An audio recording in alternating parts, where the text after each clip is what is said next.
It was exactly 9:13 a.m. when I stood in my walk-in closet, fully dressed for my brother's wedding, holding a navy clutch in one hand and a text message in the other that made my stomach twist like a fist. The message was simple: "Don't go. Check your husband's garage. You need to see this before it's too late." No name, no explanation, just dread in digital form. The first instinct was to laugh. I almost called it a prank, but something about the wording, sharp, urgent, froze me. My fingers trembled as I reread it. "Don't go. Check your husband's garage." Today was supposed to be beautiful. My brother Lucas marrying his college sweetheart Charlotte. I was maid of honor. I'd helped plan every moment.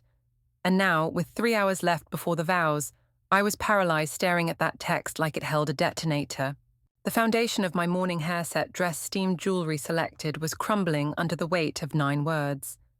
I had 2 choices: ignore it, or find out what was in that garage. Either way, I knew my day and possibly my life was no longer about the wedding. The house was silent as I stepped down the hallway, each step echoing louder than it should have. My heels clicked on the hardwood, and the usual comfort I felt in my own home felt foreign now, like I didn't belong in this place anymore. The message burned in my mind: "You need to see this before it's too late." Scott had left early that morning, too early. Around 7:30 a.m., he mumbled something about checking on a client issue at work, something about needing to swing by the office. I hadn't questioned it. After 8 years of marriage, we were used to each other's rhythms, even if we no longer synced like we once had.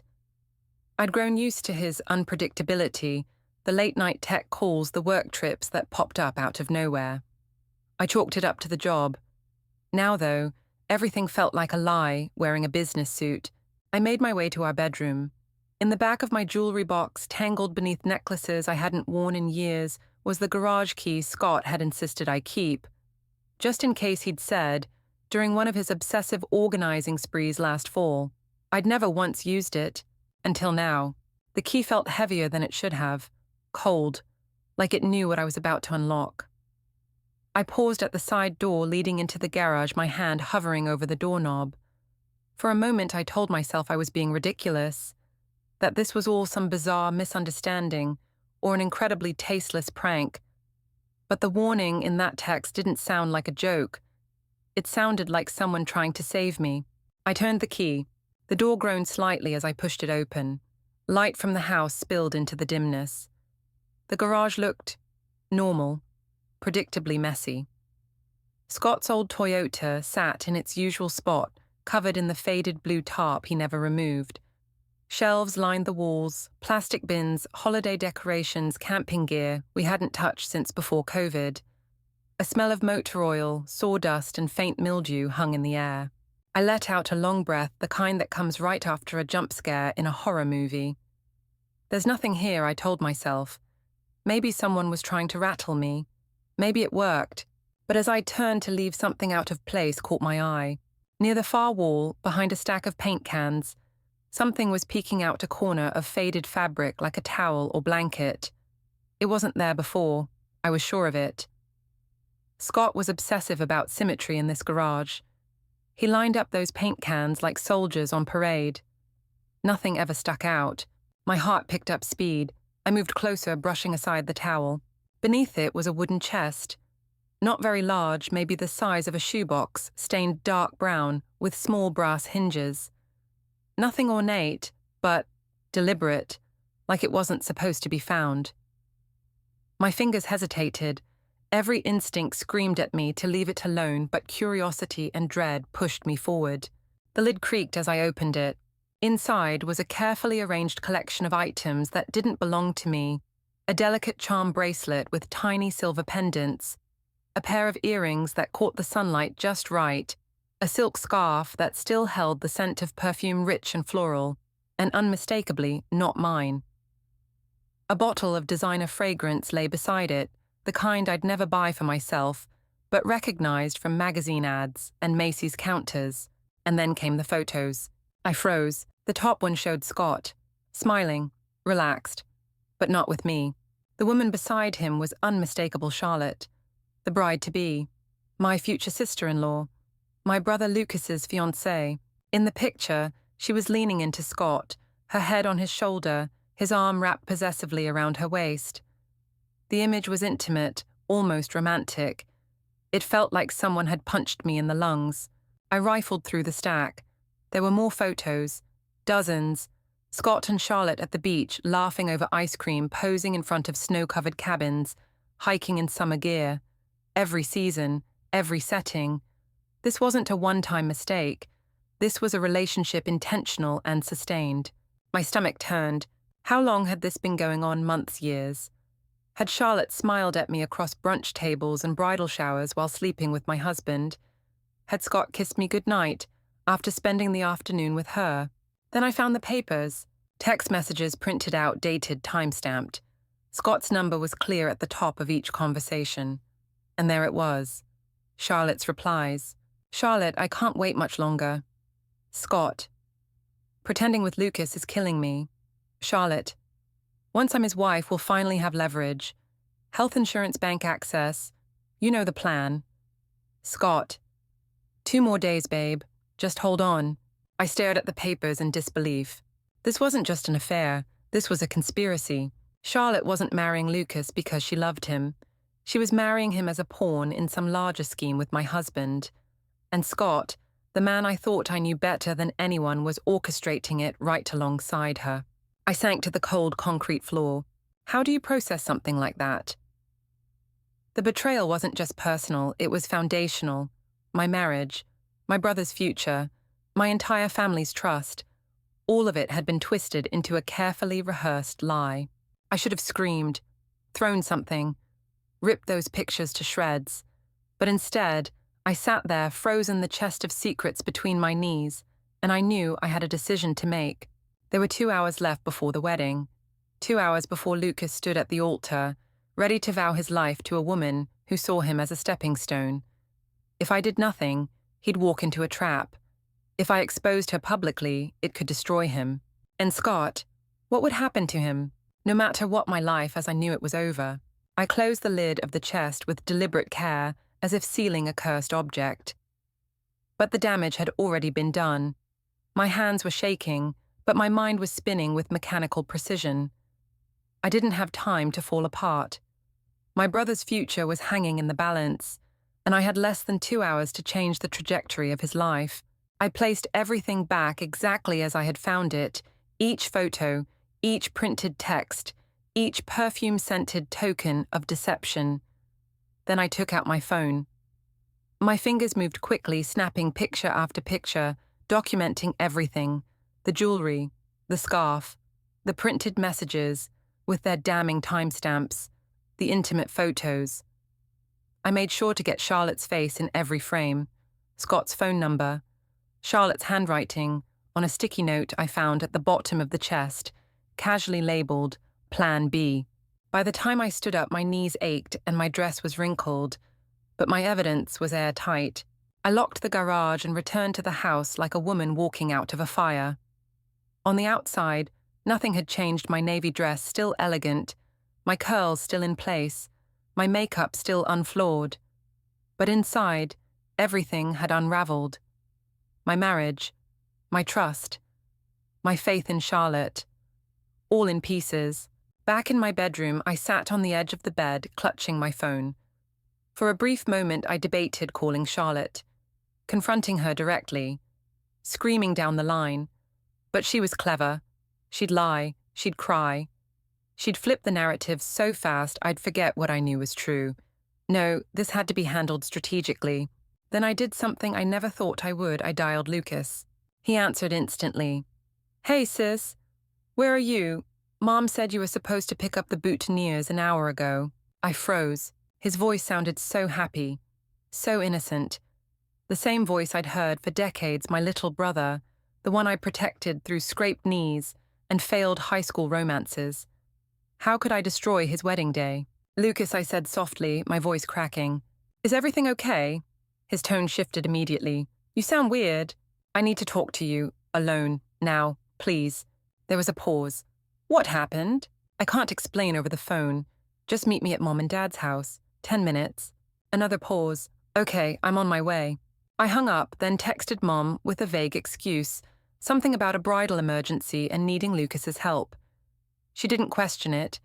She was too focused on organizing 300 guests and finalizing ceremony details. It gave us a brief window to talk without interference. Lucas arrived 5 minutes later, still in jeans and a white t-shirt, his wedding tux draped over his arm. "Jamie, what's going on?" he asked. Stepping into the foyer, brows furrowed. I led him to the kitchen and closed the door behind us. Then I showed him the photos, the texts, the evidence. At first he didn't understand what he was looking at. Then I saw the moment his face changed. The moment recognition and horror collided. "That's Charlotte," he whispered. My heart shattered as I watched him scroll through image after image, realization dawning like a storm cloud overtaking the sun. "She was with Scott." His voice cracked. "You're Scott." I nodded, silent. He kept scrolling. Texts, more photos, the scarf, the perfume, everything. "She said she loved me," he whispered almost to himself. "She said I was her forever." I wanted to grab him to hold him like I had when he was 10 and the neighbor's dog bit him. But this pain wasn't physical. It was betrayal burrowed deep into his bones. "She's marrying me today," he muttered. She was going to stand at the altar and promise herself to me while planning a future with him. "Yes," I whispered. "And if someone hadn't warned me this morning, you'd be walking into a trap. A marriage built on lies." He was silent for a long time. Then, with a sudden forcefulness, he stood up and slammed his palm on the counter. "She doesn't get to do this. She doesn't get to win." The words stunned me. "What do you mean?" "I'm not letting her walk away clean. She's lied to everyone." My friends flew in from Boston. Her co-workers traveled cross-country. She's been playing the perfect bride while scheming behind my back with my brother-in-law. She wants a performance, I'll give her a stage. I blinked. "Lucas, no. Listen. I want you there, in the front row. Have everything ready, the photos, the texts. If she tries to deny it, I want backup." His hands were shaking now too, but not from fear. He was burning with betrayal, with righteous anger. "Are you sure?" I asked. I've never been more sure of anything in my life. We spent the next 45 minutes planning every detail, when to object, how to respond to her inevitable denials, what to do if Scott showed up. It was a playbook for exposure timed to the second. As we left the kitchen, Lucas's face had changed. There were no more smiles, no warmth, just cold resolve. He turned to me before heading out the door. "She fooled me," he said, "but she's not going to fool everyone." As we pulled into the church parking lot, the guests were arriving en masse.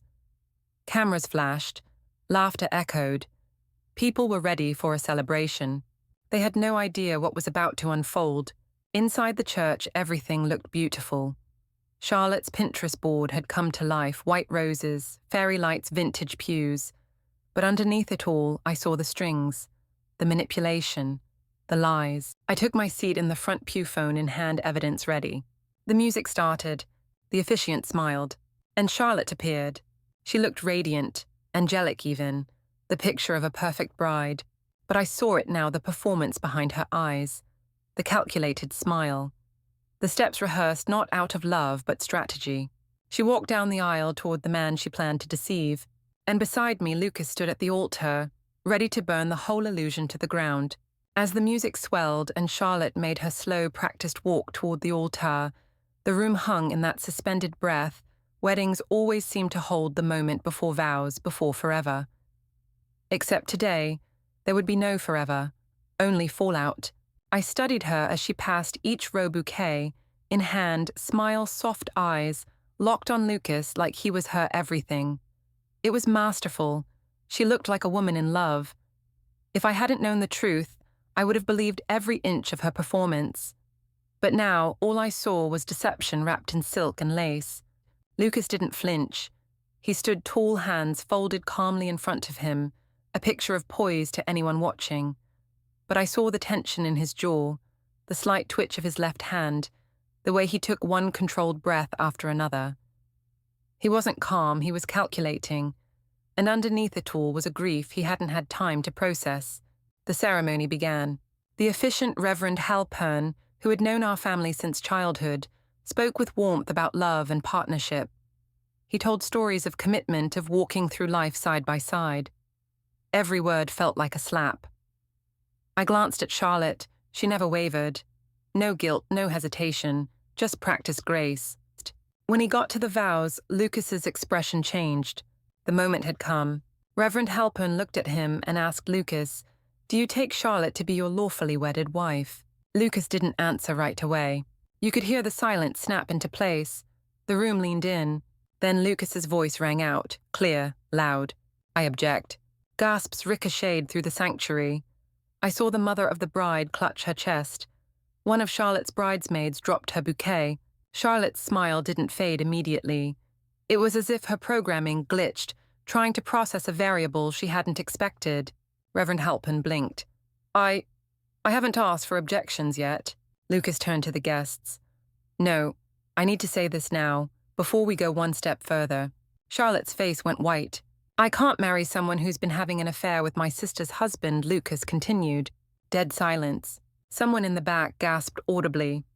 A few phones rose, recording instinctively. "Charlotte has been seeing Scott, my brother-in-law, behind my back for months. I have proof, photos, texts, plans to continue their relationship after the wedding." Charlotte turned to him, eyes wide. "Lucas, no, it's not." He cut her off. Don't lie to me. Not here. Not now." He reached into his suit jacket, pulled out his phone, and handed it to Reverend Halpern. The pastor's face paled as he began scrolling through the photos. He muttered something under his breath I couldn't make out. Then, as if someone hit a switch, Charlotte's entire demeanor shifted. "I didn't mean for it to happen," she blurted. "It was complicated. Scott and I—" "No," Lucas said, voice steady. "You don't get to explain. You get to leave." "Please," she whispered. "Let's talk about this in private. Don't do this here." "I have to do this here," Lucas said louder now. "Because this isn't just about me. Or you. This is about everyone you lied to. Everyone you brought here under false pretenses. You made me believe you loved me. You made my family believe it." Charlotte's perfect bridal mask shattered. She went from radiant to desperate in seconds. "Fine." She snapped, her voice sharp and ugly. "Yes, I was with Scott. But he wanted it too. He said you'd never understand him the way I did." I saw heads turn, murmurs rise. Scott wasn't even here. He was supposed to come to the reception after work. But now he was about to be the co-star in a scandal no one could ignore. Charlotte stormed off the altar, her veil torn from her head as she pushed past guests, sobbing and cursing. Her bridesmaids looked stunned. Her aunt collapsed into the pew. The organist stopped playing. The illusion was broken. I rose from my seat, moved to Lucas's side, and slipped my hand into his. He squeezed it. He didn't speak. He didn't need to. The ceremony was over. The pastor cleared his throat and turned to the stunned crowd. I believe we should conclude this gathering. There is clearly much that needs to be processed." Slowly, awkwardly, the guests filed out. Some avoided eye contact. Others whispered apologies or words of comfort. Most just looked stunned.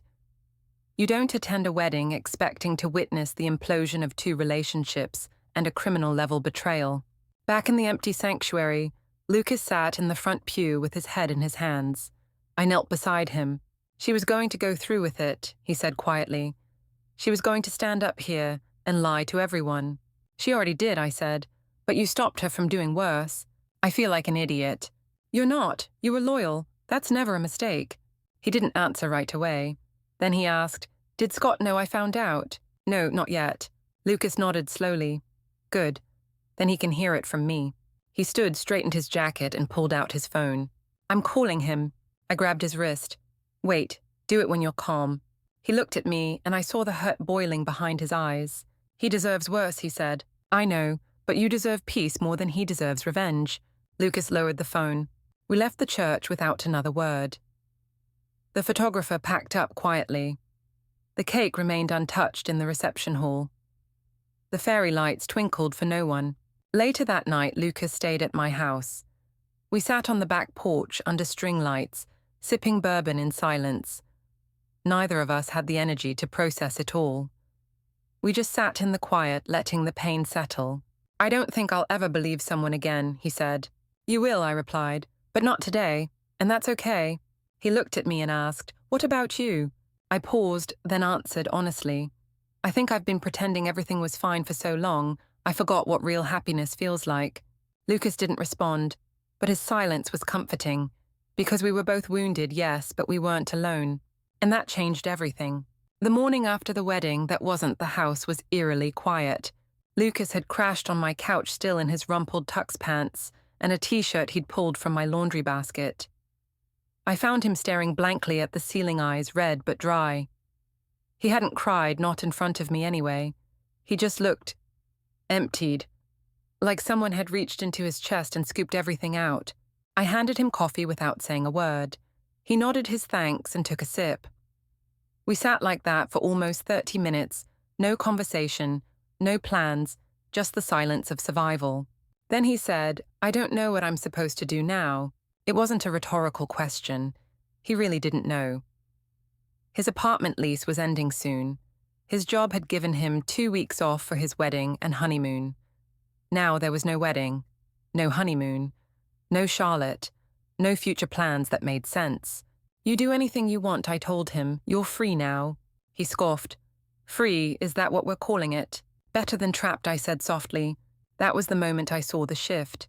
It wasn't much, just the flicker of recognition. That word, trapped. It hit him differently. He'd been in love, sure, but he'd also been blind to the little compromises, the ways Charlotte had shaped his life around her preferences. Her control had been subtle, elegant, and poisonous. Lucas spent the next few days at my place. Our parents tried to get involved, but he wasn't ready for sympathy. He wasn't ready for explanations or family group chats dissecting what went wrong. So we set boundaries.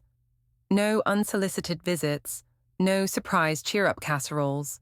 He needed space. On day 4, he asked me if I wanted to go for a hike. It caught me off guard. "You hate hiking," I said. "I used to," he replied. "But maybe I only hated it because Charlotte did." So we hiked. And that was the beginning. Every day he started doing something Charlotte wouldn't have approved of.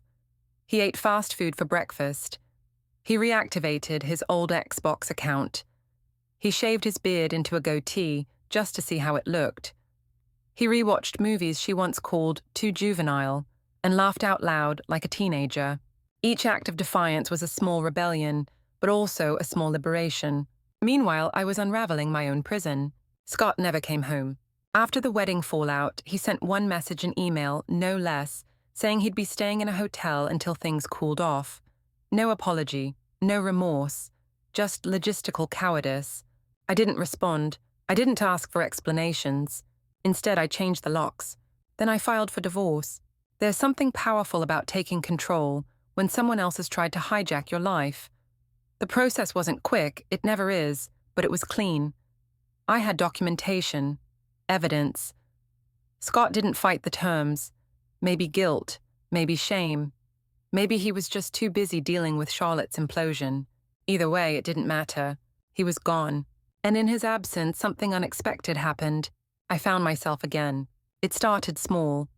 I turned Scott's home office back into the art studio I'd once dreamed of. I set up my old easel, bought fresh paints, and spent late evenings with a glass of wine and a canvas, letting the colors bleed the pain out of me. I painted like a woman on fire.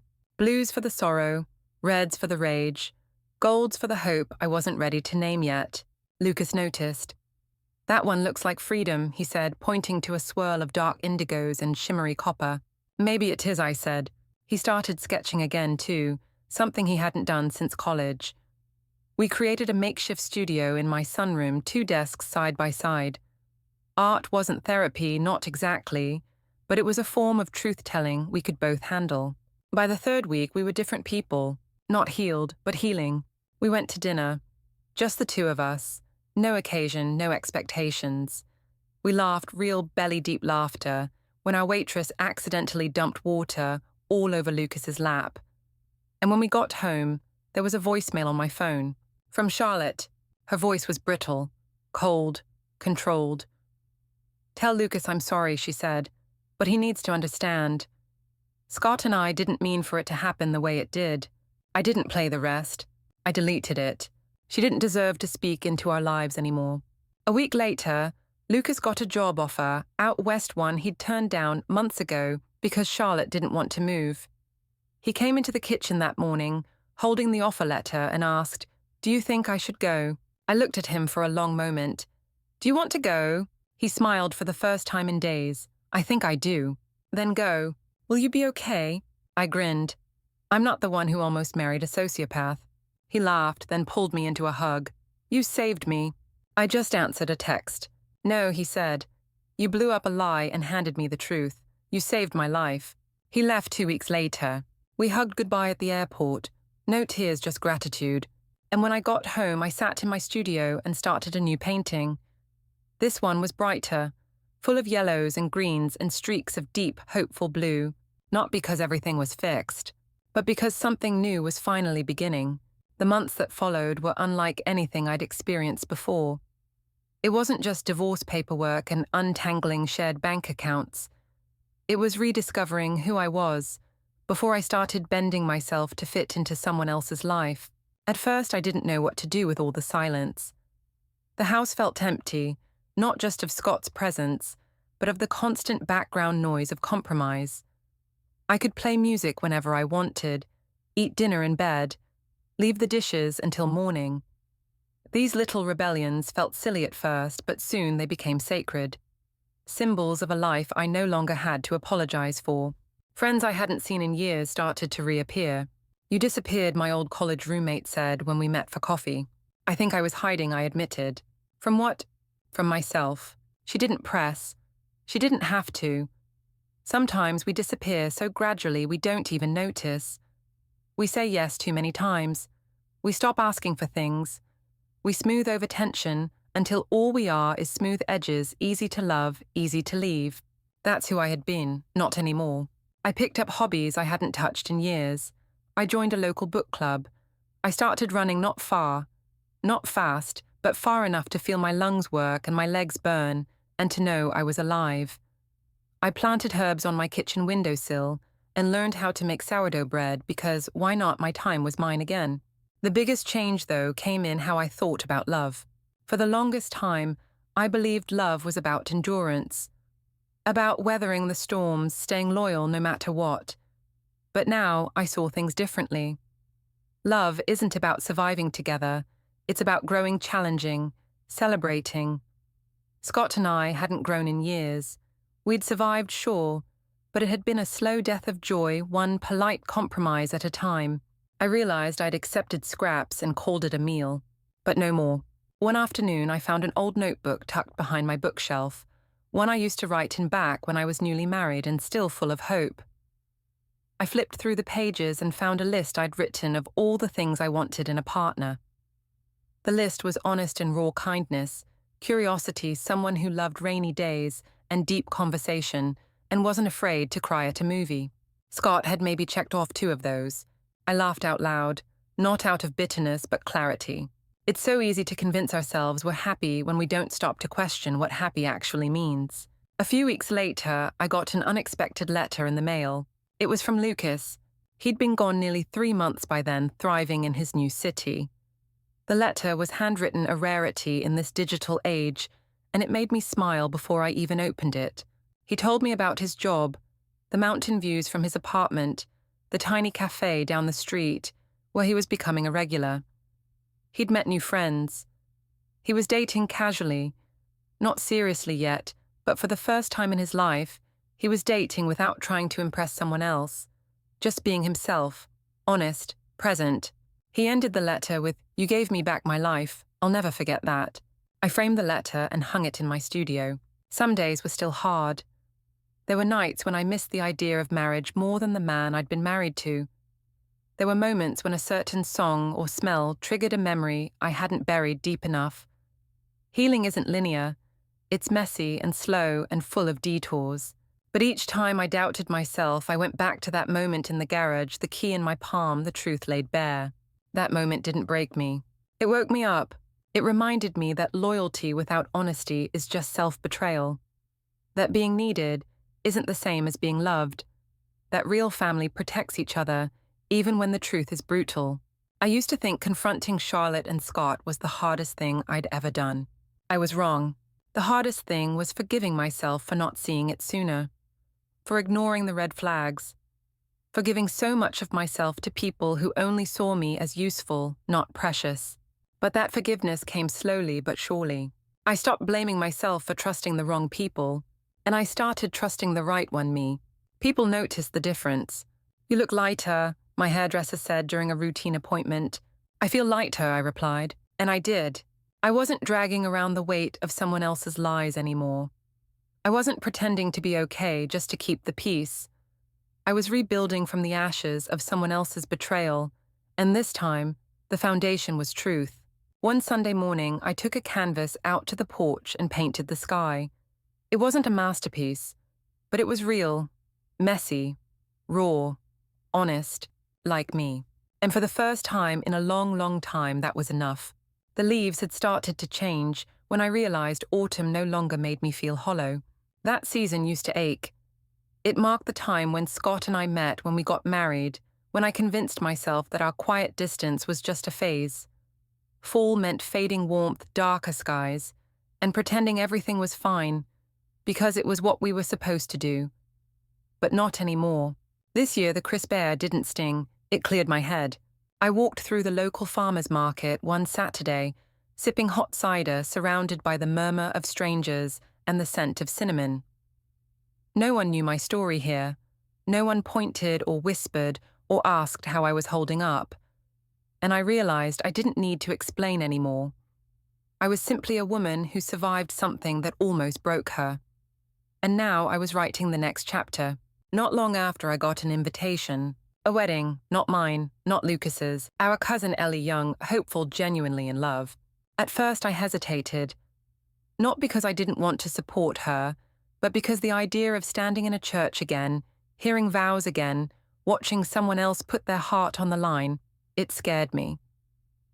It felt like walking into a haunted house that looked beautiful on the outside, but carried ghosts in every pew.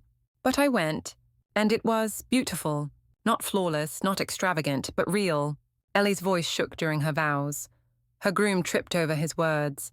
They laughed together, and it was obvious their love wasn't built on illusion. There was no performance, just two imperfect people promising to grow together.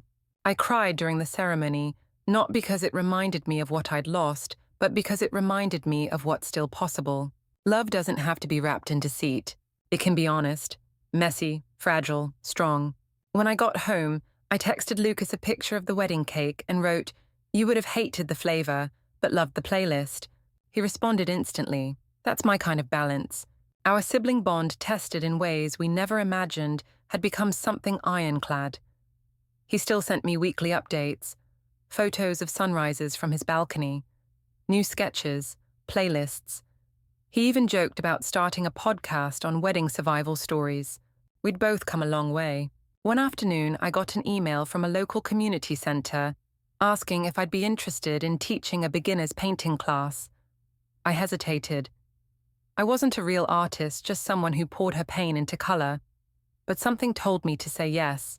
The first class, I stood in front of 8 nervous strangers, most of them older women who'd never held a brush in decades. I told them the truth. You don't need to make something perfect. You just need to be honest on the canvas.